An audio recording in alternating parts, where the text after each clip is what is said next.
Wise अपराध खबर सिलसिले जारी खबर शेयर करना कोलाब जेल खां कोलाब जेल में बदनामी जो राज कायम चौकी इंचार्ज के हटाने लाइ मदरसा जामिया शम्स अल हादी कोलाब जेल के शेख अल हदीस उस्ताद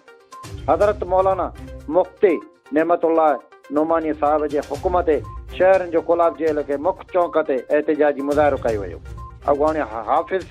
बिलाल पयार गुलाम असगर कांदड़ो उस्ताद अमानुल्लाह कांदड़ो अब्दुल सत्तार कांदड़ो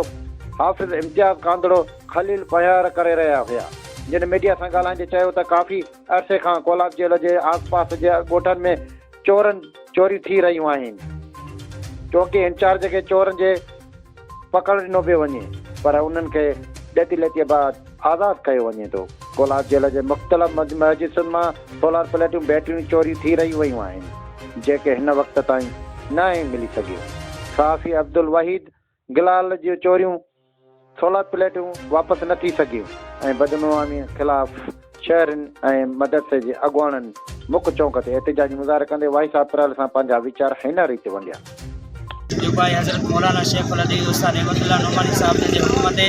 असां सभु हिते निकिता आहियूं ऐं कोलाब जेल जा जेके रहवासी आहिनि उहे निकिता आहिनि। जेका कोलाब जेल में बदअमनी आहे उन बदअमनीअ जे ख़िलाफ़ु जेका चोरी चकारी आहे उन चोरी चकारी जे ख़िलाफ़ु ऐं असां इहो पुलिस वारनि खे आला अमलदारनि खे ऐं जेके ऑफिसर आहिनि SHO आहे